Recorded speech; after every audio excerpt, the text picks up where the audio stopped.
కుటుంబం కోసం రోజంతా కష్టపడే ఒక తండ్రి.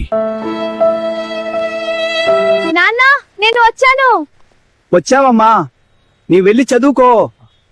నాన్న, నువ్వు ఇంటికి వెళ్ళి రెస్ట్ తీసుకో. ఇవాళ నేను చూసుకుంటా. నీకు ఇవి రావు తల్లి. నీకోసం నేర్చుకుంటా నాన్న.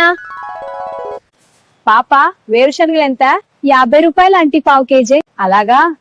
నీవు చూడడానికి బాగా ఉన్నావు. ఇలా అమ్ముకుంటున్నావేంటి? చదవలేవా? నేను కాలేజీకి వెళ్తానంటీ. పొద్దున 8కి వెళ్ళి 3కి వచ్చేస్తాను. తర్వాతే ఈ పని చూస్తాను. మా నాన్న మా కోసం ఎంత కష్టపడుతున్నాడో మీకు తెలియదు. అందుకే కొంచెం అయినా ఆయనకు విశ్రాంతి ఇవ్వాలి కదా. రోడ్డుపై ఇలా అమ్ముకుంటే నీకు ఇబ్బంది అనిపించదా? మా నాన్న ఈ పని చేస్తూనే నన్ను చదివిస్తున్నాడాంటీ. అయితే నేను ఈ పని చేయడంలో ఇబ్బంది ఎందుకు అనిపించాలి? నీలాంటి పిల్లలు ప్రతి ఇంట్లో ఉండాలి. అమ్మ, బాగా చదువుకో, గొప్పదానివి అవుతావు. ధన్యవాదాలాంటీ. తల్లిదండ్రుల కష్టాన్ని అర్థం చేసుకునే పిల్లలు ఎప్పుడూ జీవితంలో ఓడిపోరు.